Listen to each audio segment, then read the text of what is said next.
I wish I had competed, when I'd first heard about it back in like 2013.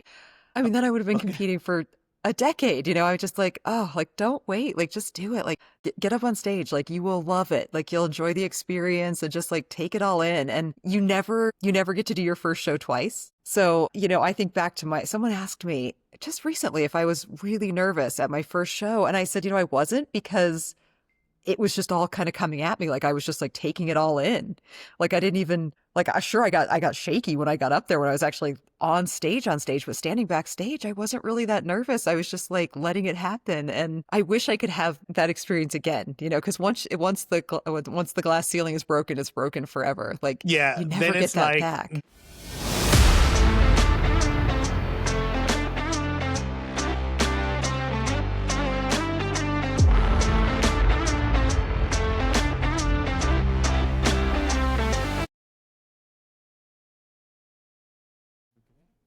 all right, everybody, welcome to the Rise 41 podcast and our interview series. Today, I am extremely happy and pleased to welcome Miss Amy Killian. I hope I pronounced that correctly. That's Who's a perfect. who's an NTP and NPC Bikini competitor, and she's here to share with us, for those of us who may be new to bodybuilding and to this whole fitness area of expertise, bit about the experience from the female side. We've had male competitors interviewed here, so we have an idea between Big Paul, we've had Todd, we've had Dave. So it just seems a lot easier and more common on the male side to have lots of competitors. Female competitors seem to be slightly more rare, if you will, even though the sport is picking up steam and becoming very popular. It seems as the modalities of fitness as a whole also grow, and it seems that the message is getting out there for women that it's not about being a cardio bunny anymore, that it's Right. about, you know, muscle building. And that's what gives you that longevity, not just the looks. So welcome, Amy. And let's just Thank you get so started. much. So how did you get started on this journey? Oh, as with all journeys, it's a little bit of a big story. I Sure. originally looked at competing over 10 years ago when the bikini category was first introduced. I had a friend who was doing it, and I was like, "Oh my goodness, that's so amazing. Like I would love to compete." But at the time, my life was just not really well suited to getting into competing. But I followed the sport for many years, and then of course we had, an unfortunate pandemic hit the world. And after that, I just was like, you know what? It's now or never. So just, yeah, You just I'd jumped always in with both been, feet? yeah, I'd been, lifting the whole time and I'd worked with coaches almost the entire time, kind of with Okay. that always as the goal. But it wasn't until I worked with my coach, Joe Klemczewski, who was kind of the godfather of macro tracking and all that kind of stuff. He's been around for a long time. And I originally started working with him with the goal of like doing a photo shoot. And it was just this combination of like, he believed in me. I was making great progress. I'm like, I've always wanted to compete. Do you think I could? And he was like, absolutely, let's do it. And here we are. So you went at it, so you already had in your mind, not so much the getting fit piece and then competing. You actually, in your head, you were like, no, I want to, you knew that. You knew that Yeah. you wanted to compete, to get on stage. Yeah. Okay. Okay. So that's already different from most, because I've Mhm. noticed that most people tend to have something happen in their lives that make them embrace bodybuilding, and then they kind of sneak up into it. Right. Okay, okay. So that's already a different and interesting approach. So again, for the uninitiated, in women's bodybuilding, what are broadly the categories? Because there are differences, much like men. So, There are. And there's actually a new category, which I did compete in, that was oh, called cool. Fit Model.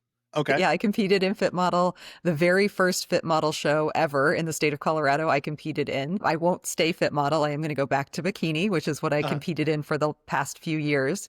So now we have Fit Model, then we have Uh-huh. bikini, wellness, which Uh-huh. is the Brazilian goddesses, or I call them the centaurs. They have the huge, beautiful glutes and lower bodies. Right. And then there's figure, Mhm. and then women's physique and women's Mhm. bodybuilding. And Okay. also fitness. So the fitness competitors, they actually do like a gymnastics routine in Oh, addition to the static poses. So it's almost like a figure competitor that does a gymnastics routine. They're and the incredible gymnastics is athletes. a requirement of that category? It Oh is. man. It's, Okay. oh my goodness, they're present. I mean, it's crazy. Like they're doing like one arm push-ups and like jumps and flips and like it's so much fun to watch. Yeah.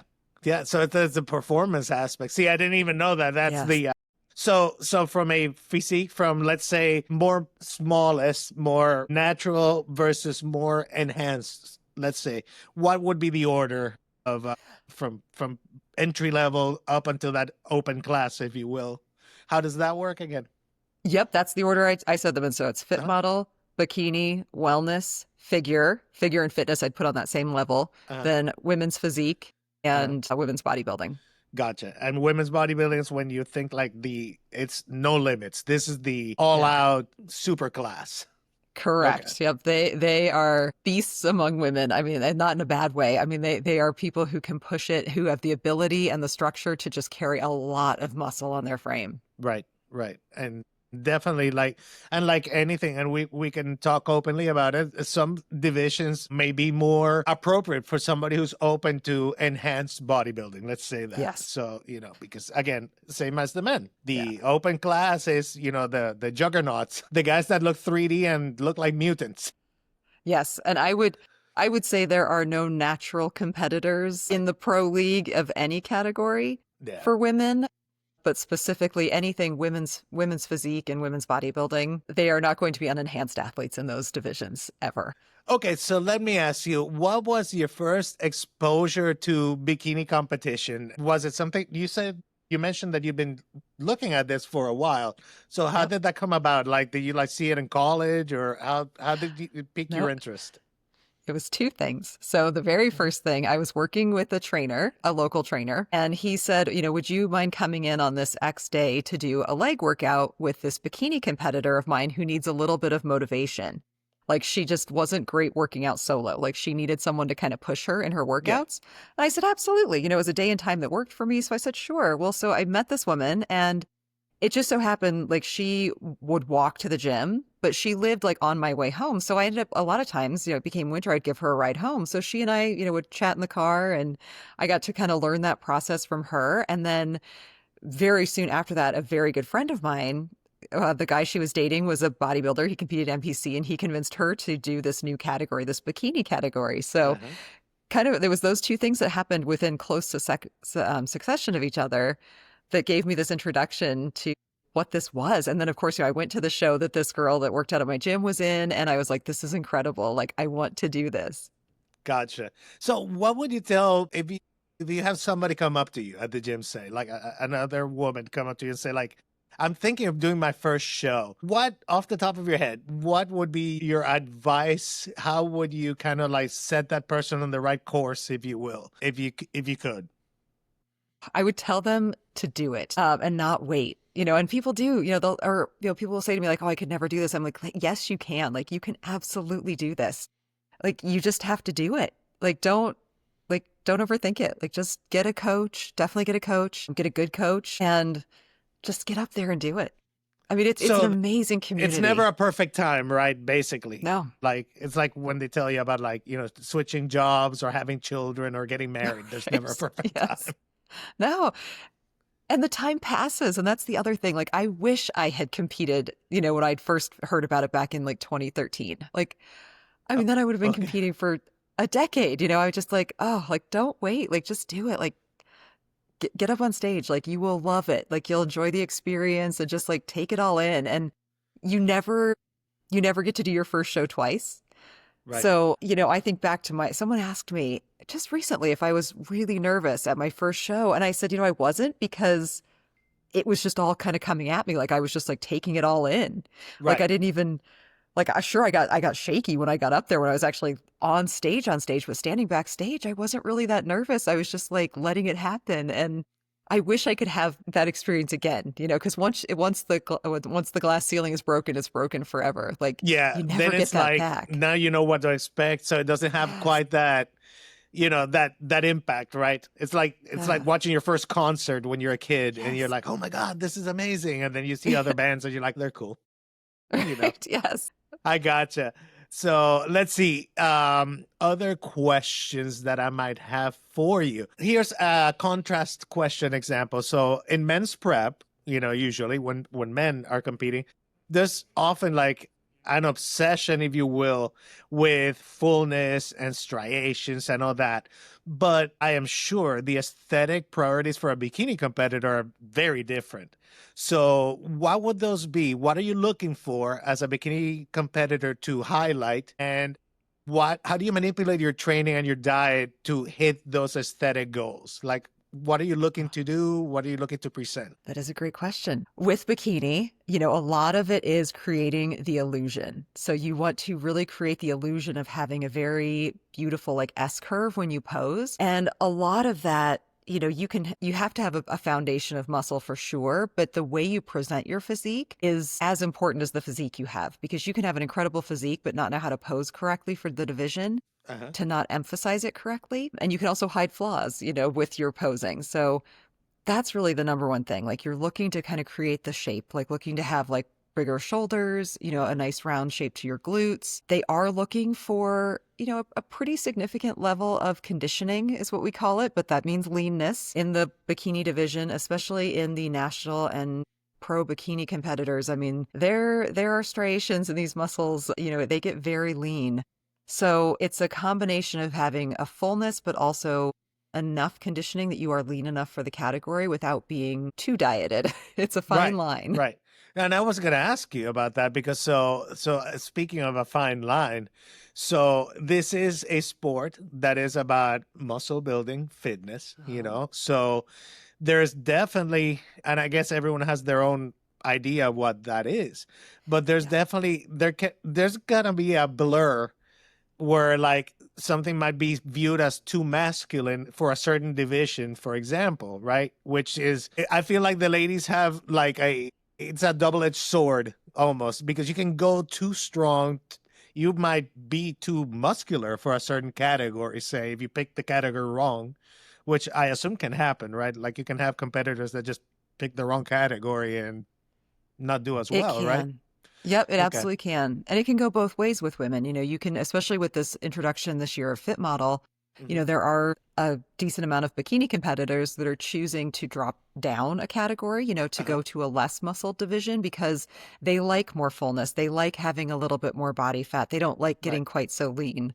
And then like for me, like I said, I did Fit Model once, but like I like to get more conditioned. I like the harder look. So for me, bikini is a better fit. Right. It does, I think, more so for the women's categories than for the men. You have to kind of embody the category that you're in. And like, I would not do well in wellness because they are very lower body dominant and my glutes are not that big. So even if I loved wellness, it's just never going to be the category for me. You've also mentioned, like as we've chatted before, during Paul's lives, Q&A and so forth. And I've heard you mention that you're tall. I've never met you in person, so I'm assuming you're 5'11". Wow, you're taller than I am. Yeah, and then and then of course, and then there's the heels. Wearing a 5-inch heel on stage. Yeah, so I'm like 6'4". Yeah, I mean that's again, statuesque, very, very, very impressive. But again, like one thing that I have noticed in bodybuilding, both men and women, is that the height difference, the way that distributes muscle in your body, definitely you have to choose how to pose, emphasize. And from what you were saying, would you say that posing is 50% of it, 40%, 30?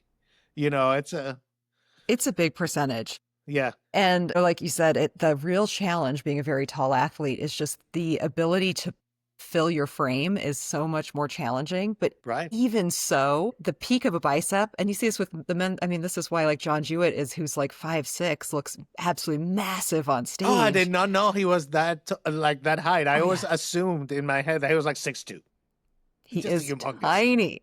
Like he is not, I mean, seeing him standing next to Paul, he literally looks like his mini me. Like he looks like he's like a foot shorter. So, but their muscles just look so full because it's on a short frame, whereas when you take that, when you stretch it out to like a, way longer, like you just need so much more muscle to look as full and bubbly. Gotcha. Gotcha. Which, I mean, again, it makes perfect sense when you think about even in the other athletes, like, your basketball players tend to be Mhm. lean mostly, they're tall, long, Yeah. your running backs tend to be a little bit shorter, a little bit broader. Your linebacker, again, form follows function, right? It Mhm. follows whatever it is that you're trying to achieve eventually, hopefully. Well, if you're good at it If you're good at anyways. it, yeah. If Yeah. you excel. Yeah, absolutely. So let's see. I know we touched a little bit about PD usage and all that. What do you think, or what is your opinion as far as what does that look like? We can talk about bikini since that's your Mhm. experience. Like, what does that look like? What difference does it, so in bikini, is it as common the PD usage as in other? Would you say it's like 50-50? Is it a mix? Do natural folks still have a shot there? Or is it a difficulty? Is it like, you're going to play against a stacked deck if you go natural? What are your Oh, thoughts? And ethically, by the way, what are your thoughts? Just y- whatever you think. yeah. You are 100%. If you have aspirations to compete at a national level and above in bikini, Hmm. I would say I would say it's like 90-10, like at best, probably Right. more like 95-5. I mean, there may be some genetic elite women out there I was who, going to say some genetic freaks that just yeah, doesn't matter. They just grow. yeah, right. But those are going to be very few. And then I mean, if we're talking like on the Olympia stage, Hmm. I would say it's zero. I don't know Yeah. that. Yeah. I So don't know as of the any. categories get bigger and more muscular, of course, it's far more likely that the enhanced usage just becomes necessary for some people Yeah. because you hit your genetic limit. Yes. So, all right. Well, So, and mhm, for women specifically, to get that lean, to mhm. get that lean is not what our body wants to do if you are still in the, Yes. your menstruating years. So, I was gonna say let's talk about that because that's something that men with our very simple hormonal 24-hour cycles, we don't care because we are the yeah. like the only thing I've noticed, and of course, I'm looking at the sport as a 54-year-old man, so I'm well past. I've got my kids; they're adults. I'm done with that. But the only concern I've heard men constantly talk about is, of course, the ability to reproduce if they're Mhm. younger, if they want that option.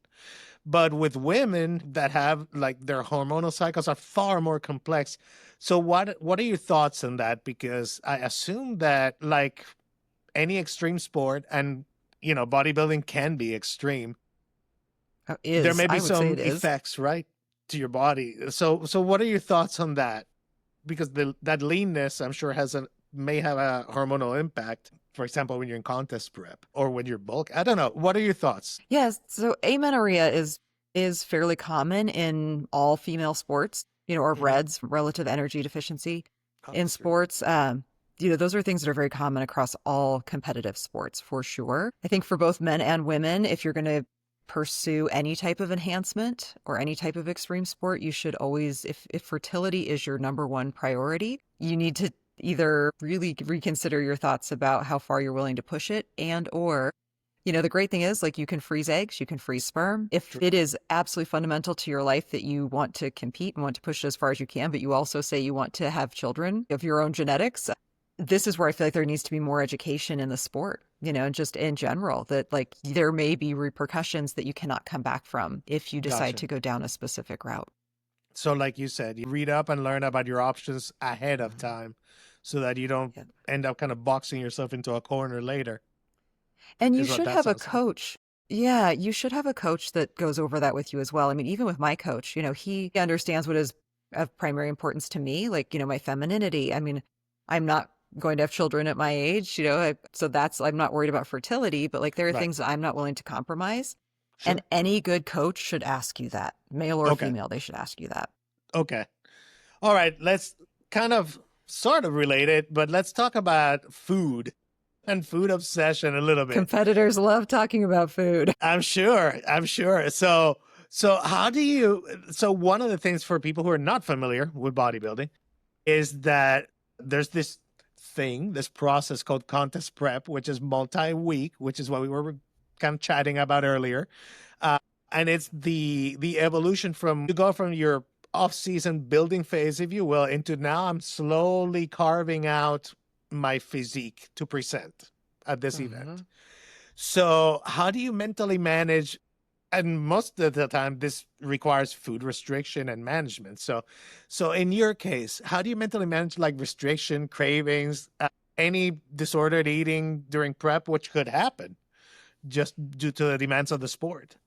Yeah, it definitely can. I mean, I was actually thinking about this morning because for the first time I'm working with a coach who has me on a meal plan. All my previous preps, I did macros. So Gotcha.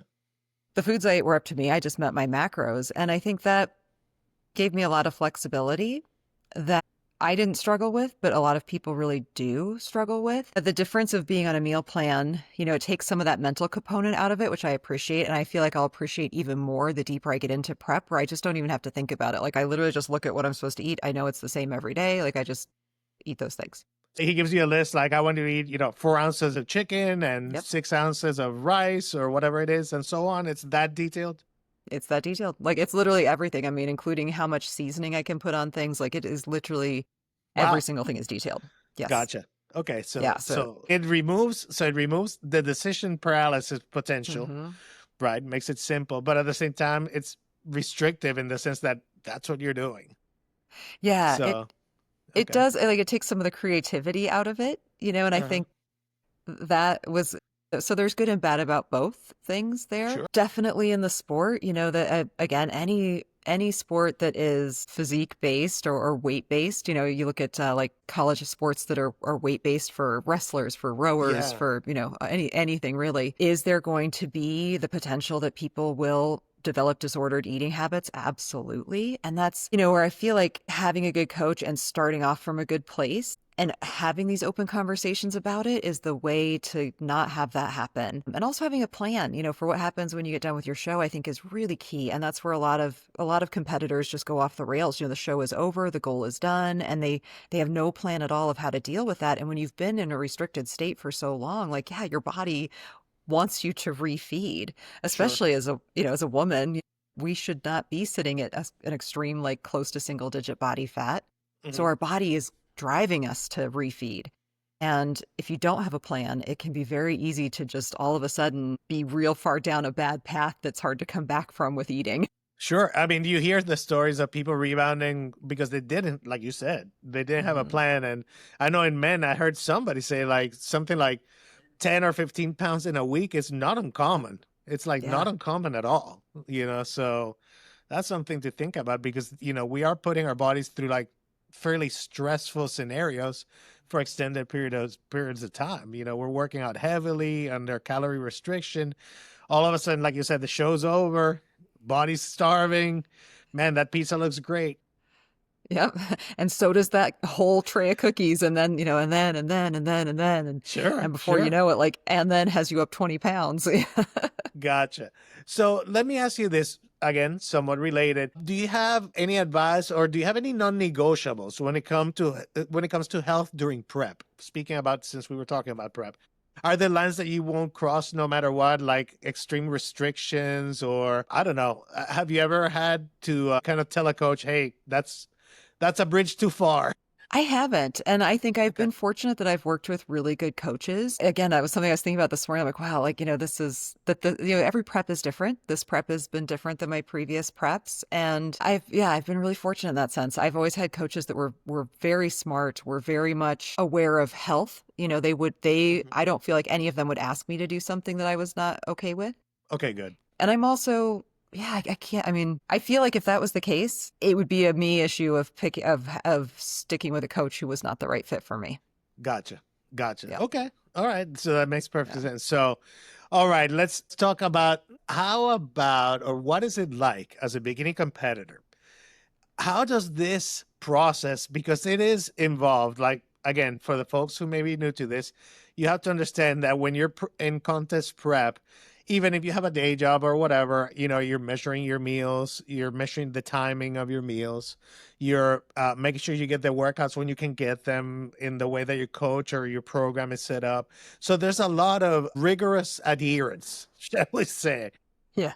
in order to be successful. So how do you find how does this affect like your relationships, be they romantic, social, or even family, or even with your own body? Like, how do you find being in prep or being a competitor?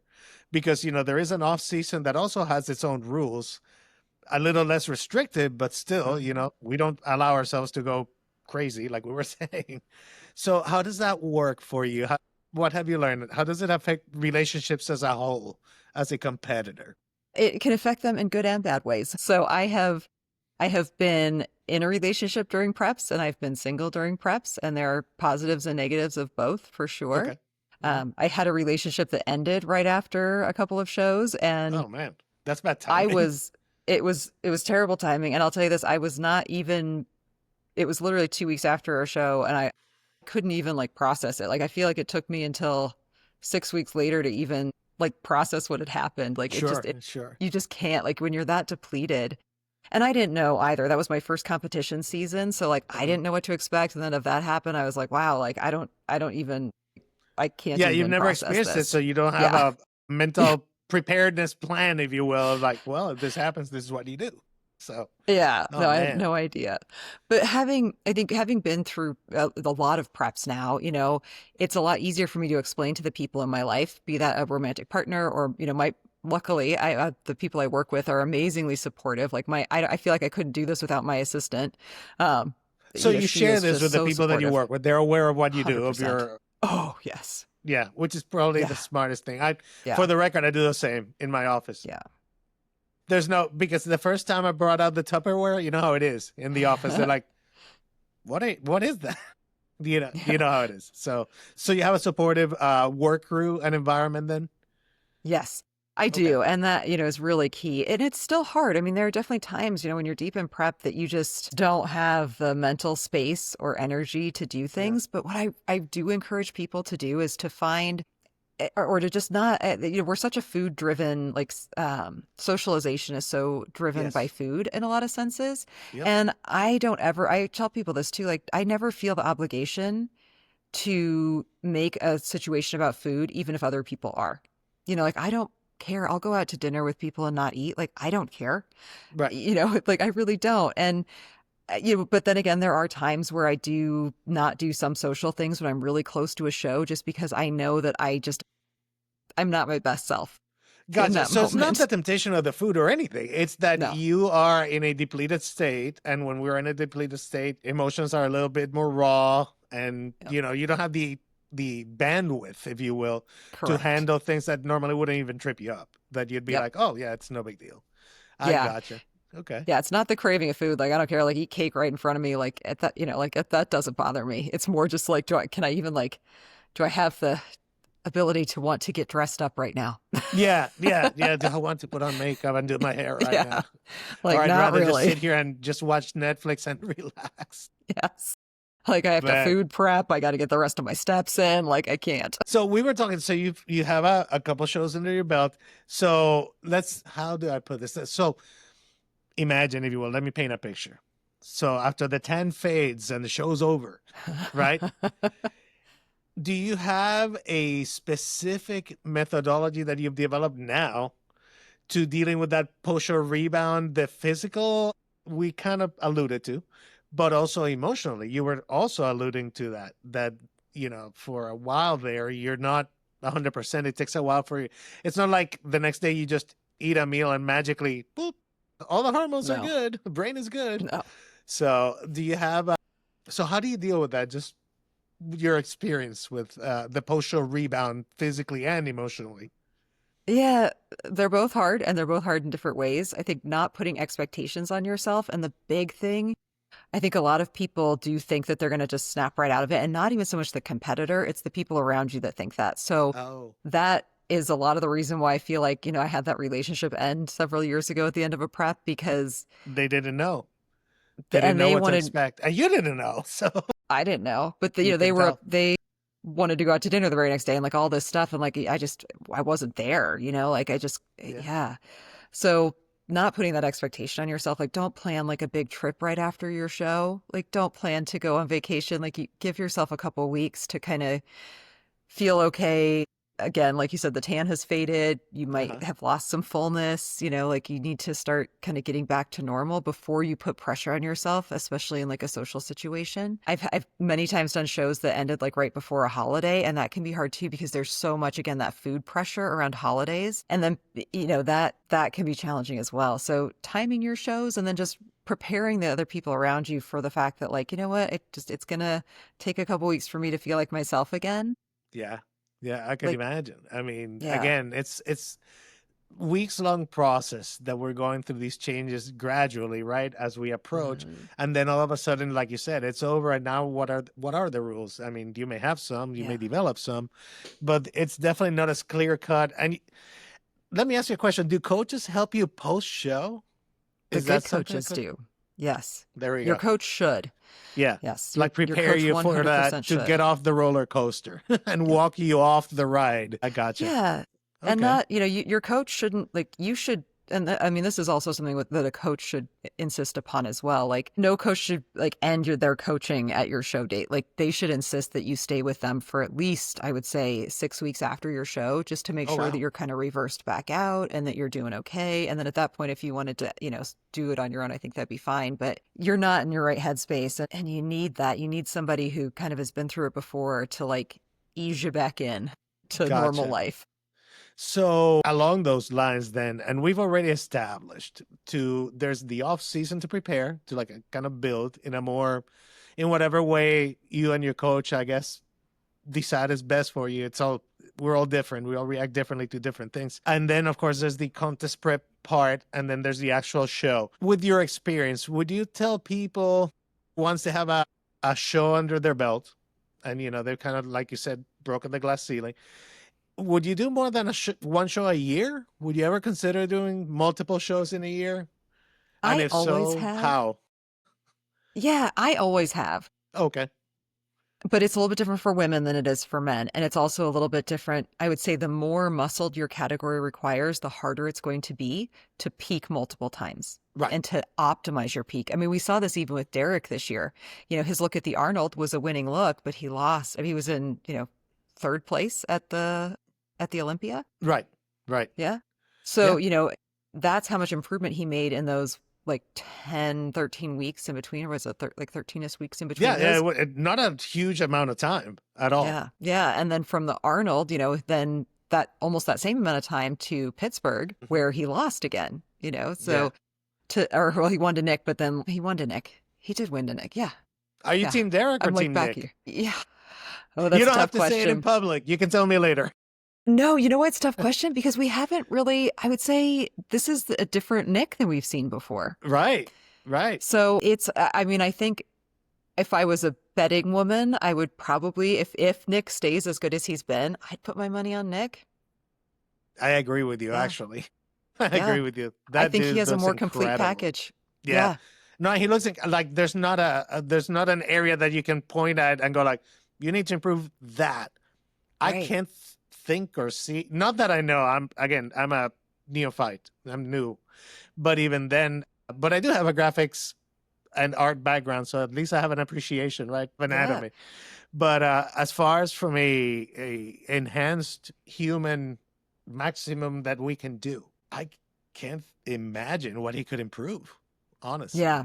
I mean, He's got a complete package. I agree. And that's why, I mean, like I said, as long as he stays this Nick, and the thing that has impressed me this season is that he hasn't had such drastic swings in his physique. Like he's maintained a better looking physique for a a longer long period period of time. Yeah. So I yeah. feel like he's matured in that sense. So now, especially, that's why I say my money would be on Nick. Yeah, and folks have to understand, like, because a lot of folks don't know this, like that last week of contest prep, the one where like literally competitors are dialing every factor they can. I mean, down to like your sodium intake, the amount of water, like to the number of carbs, if any. All it takes, you can bring in the perfect package, and you mess up one of those factors, and all of a sudden you're backpedaling. You're trying to catch up to the other guy who might not have brought the whole package, but is presenting better because they just happened to nail that last, contest prep week. That it's a heck of a sport. It is. Yeah. I mean, you can. work really hard. And that's kind of always my thought as the closer I get to a show is don't mess it up. Like, don't do Yeah. anything to mess this up. Don't get hurt at the gym. Don't Yeah. do something stupid. Like, just stay on plan. Like, just don't mess this up. Yeah, so I've heard this in different ways from different people as I've been interviewing folks and learning more, that anything that's a wild swing is usually a bad idea. Anything that feels like a Hail Mary probably is. Yep. And it will lose you a show. Yep. So, like somebody who may change like their nutritional guideline because I'm not full enough and I'm going to do this. And then that's at the last minute and you can bring it back, or that kind of thing. It just gets it gets difficult. It gets really difficult. And at the level these competitors are even, I'm starting to realize even at the local and state levels. I mean, yes, there are different levels of achievement, if you will, or ability, or the whole package. But even at the entry levels, the people who are serious enough about competing do practice hard and do these things that are incredibly hard to present well. So, and that leads to another question. We were talking about how important, especially in bikini, posing is, presenting your physique. Give me an idea, like how do you practice posing? How often do you do it? Do you have a separate coach that works with you for that? How does this process work? If you were to learn how to pose, which by the way, I have to. Yes. So interestingly enough, before I'd kind of chatted with, going back, several years before when I first approached competing with my coach, I said, well, let me do this. Let me do a posing session. I asked him for a recommendation to a posing coach. I said, let me see if I can even potentially do the posing. Right. And if I can, then we'll go for it. So that I did that. So yes, I've worked with several posing coaches over the years. I'm fortunate enough to know the current Masters Olympia Bikini Pro, or Masters Olympia. I've posed with her. Right now I am working with a specific posing coach. I am trying to pose with her at least twice a month, and it'll be once a week as I get closer to the show. I also pose a lot on my own. I need to be practicing my posing more, but I tell people it's like laps. You just got to do laps. And that's what I'll do. Like, I'll just put my headphones in, play some music, and just literally just do it over. And so and do you over control for all the and variables? over. For example, you always pose with, the shoes you showed that were for competition. Yep. Do you put them on to make sure that every factor that might be a factor there is already in your head? Like, I assume that once you're on stage, it's a flow. Like, you don't even think. You just go through your routine and then you're out. It's either that or you overthink everything. Really? I couldn't imagine. I'd be like, man, that would be like everything happening at 1,000,000 miles an hour. Yeah, no, you start overthinking everything when you get on stage. Yeah, and just so again for the new people who may be new to this, so how long are you on stage when you first get up there? Like, give us a review. What is it like when you get that call? Like, it's your turn on stage. Is it like a group usually? Is it just you? How does it work? So typically at local shows, they're going to bring the whole class out at once. So they bring everybody out and they put you in what they call the lineup. So depending on how many competitors there are, they'll have anywhere from, 5 to 8 people lined up on each side of the stage. Mm-hmm. And then they call each person by name and number. You walk to the center of the stage. At NPC level, they're going to give you at most 20 seconds to do your routine. So you do your routine, you walk back to the line and you stand in line. 20 seconds to make an impression. Yeah. Oh, and it goes so fast. I'll bet. And there are even times if you don't make an impression in that first 5 seconds, by 10 seconds, they're next. I mean, they're saying thank you and trying to get you off the stage. They're that brutal. Yeah. Oh, no. Oh, yeah. Okay. All right. They are brutal. So then, but the whole time, I mean, literally from the second that heel touches the stage, you are being judged. And that includes when you're standing on the sides. So everybody goes through their individuals. So if there's 10 of you, all 10 people come out, they do their 20 seconds, they go back to the lineup. So you're standing in your lineup on the sides, and then they call out the groups. So they're going to pick usually the top 5. So they call out the top 5, and those top 5 line up in a straight line instead of the kind of angled line. So they line up straight in front of the judges and do the comparisons. So the judges will, say, turn to the back. For bikini, it's just turn to the back and then turn back to the front. And then they'll move people around sometimes. Typically, the way it's lined up, if there's 5 of you, the person in the center is usually going to be the person who places first. And then, second, third, fourth, fifth. on the Gotcha. side. So they already And kind then of they'll, like pre-select. They already, and then all they're doing is making sure, basically, at yep, that stage. Ah, yeah. okay. All And right. then at finals, I mean, they already know who's won. So like they don't really Really? prejudge anything at So finals. finals is really Yeah. more your show. It's really more like we're Yep. done with the judging. Now I can bring it if I want to. Yes. Yep. Okay.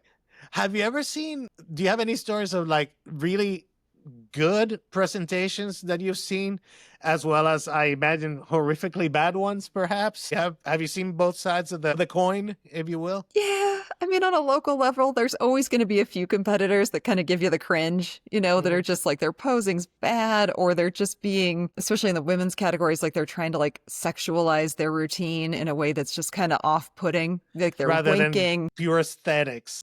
I gotcha. Right. Yeah. Winking at the judge. Like there are women who will like wink at the judges or who are Yeah. just a little too touchy. Like they'll run their arms on their body in a way that's like, this is not what this is about. Like Right. this is This is not not a it. presentation of a fine piece of art, which is what it Yeah. should be. Like, No one wants to see like that.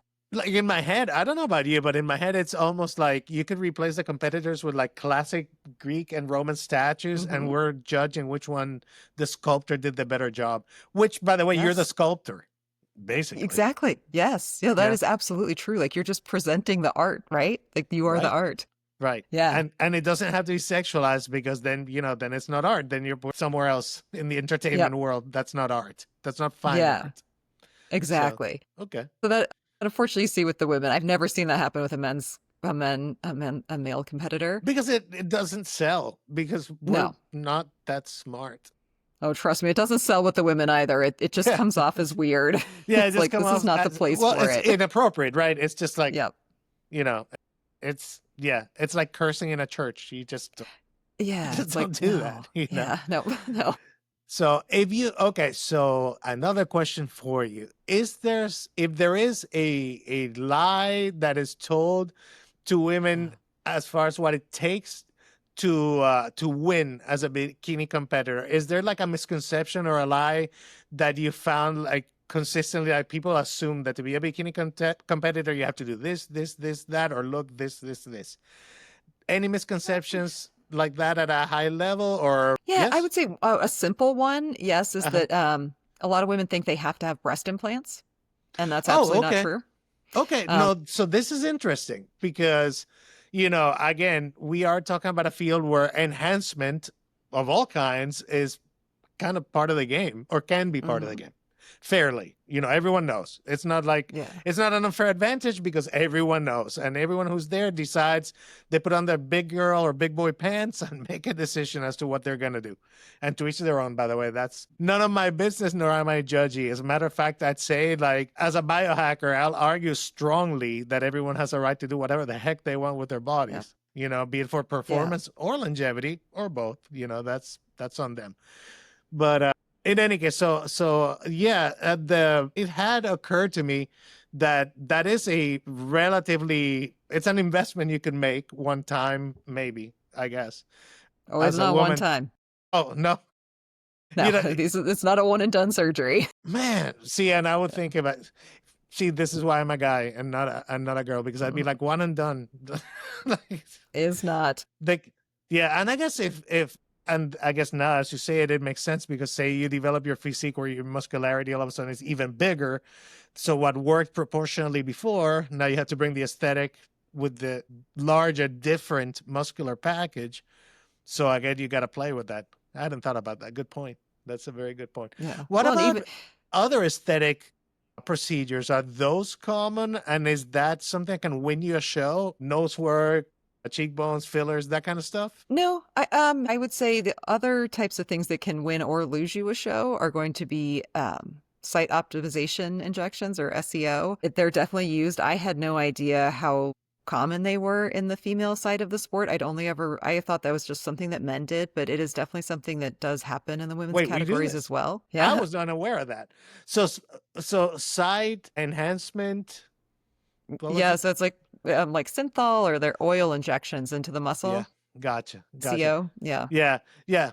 See, most people are not familiar with that, so you might want to explain that for the audience a little bit. Yeah, so it's literally just injecting like a thick, viscous oil-like substance into the muscle to make it swell, like to add size. I guess that, I mean, yes, something that I would never do. I mean, I would never consider doing that. Just for So me is it like personally, to that's improve symmetry? Like say if somebody has like, like one delt that pops more, then they might try synthol and the other one to kind of bring it. Is that the idea? maybe. Yeah, I mean, for the idea is not to add symmetry; it's to really to add size. Oh, But it's could just someone size. use it? Okay. Okay. Like if some, I've seen men use it like for a torn pec. If they have a pec that's Sure. torn, they'll use it to fill the deficit. Yeah. It can go wrong in a hurry, because it can look very obvious on stage. So specifically like wellness competitors, like if your SEO is obvious, you're absolutely going to be marked down for it. Okay. So Yeah, it's a so that, gamble. It's a gamble if you want to bring that to the table yeah, or to it's the something that stage. Yeah. yeah, and it can blur for men and for women too, but women don't worry about us as much. It can definitely blur the lines. So if you are Right. in a category that should be showing some like grainy, Yeah, feathery vascularity. detail in the muscle, it can blur it, just because it's causing that swelling. So it can definitely make it look blurred. Even though it looks bigger, it can look kind of blurred. So you do have to be careful with that kind of thing.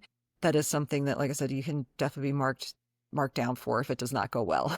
Absolutely. So, okay. So let me ask you that last question, I promise, because I feel like I peppered you Oh, and you've been no, a I love it. remarkably good, you've been a great guest because you have not hesitated once. I So don't. I am very, very happy to have you here. I'm very impressed. So if you could go back in time to talk to you when you started this journey, what advice would you give you? Oh gosh, that's a tough question because It's meant to be. It's the last one. yeah, I would say I would tell myself to believe in myself. Like you can do this. You can absolutely do this. But I would also tell myself that sometimes you're going to lose and it's going to Right. be really hard. So, okay. So sub question then, fair. So you've won a couple shows like, I've or placed I well where you have, let's put it this way. Have you gotten where you wanted to be at this point? No. I Okay. no. Ambitious. That's good. Yeah, well, I placed when I look back on it, like I was Uh-huh. disappointed with my placings in my first couple of shows, like my Okay. very first season. But I look back on it now and like I was in big groups and I placed well. Like I placed fourth and fifth out of like big classes. So, Whereas this, yeah. when I placed in, technically I won my category in fit model, but I was the only person. I was the only person in my height category. I see. So Okay. that to me is a loss. Like that's not a win, I so mean, it's a win. It might not be a huge win, but it's still a win. It's still a positive. it is. It is a win in some ways, but it's not, like you said, have I placed where I wanted to? Like, is that how I wanted to place? Right. No. And then last season, I came in dead last at every show I competed in. So that was hard too. Yeah. Yeah. But I'll assume that you were competing at a higher level than you were before, though. Would be my assumption, no? I wasn't. And So it's just luck of the draw. It's just, it is. yeah. Because that's the other thing. Like you can bring like the perfect package and then you run across like the mutants, right? More perfect Somebody people. like that, you're like, and it doesn't matter, it doesn't matter. Ultimately, I guess, even without all the awards and all that, it's still a sport that's very strongly a you versus you. It's all it is at the end of the day. Yeah, because I mean, I know that I look at pictures now versus a year ago, 2, 3, and seeing the progress to me feels like a win, right? Yeah. Would I want to show? Probably not, but maybe. Yeah, but maybe. And even if not, it's still a bit on the prior version. As long as the versions keep improving, as long as it gets better and better, I think we're doing good. I think that's really all we can ask for, really. Yeah. And that doesn't mean we can't be very happy when we place and win. And by the way, I wish you the best of luck at your show. Absolutely. I feel like this is kind of my redemption season a little bit, I like it. A redemption arc is great. Yeah. I mean, like last season, it was a little bit of it definitely, it humbles you. This sport will humble you. Maybe that's what I would have told myself. This sport will humble you. So but you'll love it. I love that it's a sport that on the one side, it's like, yes, you can do it and you can do it. That's the beautiful thing about it. Anyone can do it given attention and intention, but that doesn't mean that you're going to do well all the time. And there will be times, like you said, where we need that redemption arc, where we need that. All right, let's do it one more time. It's like like the Rocky movies. You know, he gets knocked down and Yeah. loses a couple of fights, but he always gets up and does the training montage and, you Yeah. know. And you can always get better. And that's the thing. I mean, Yeah. like, I take full responsibility for my placings last year, because I could have been better. Okay.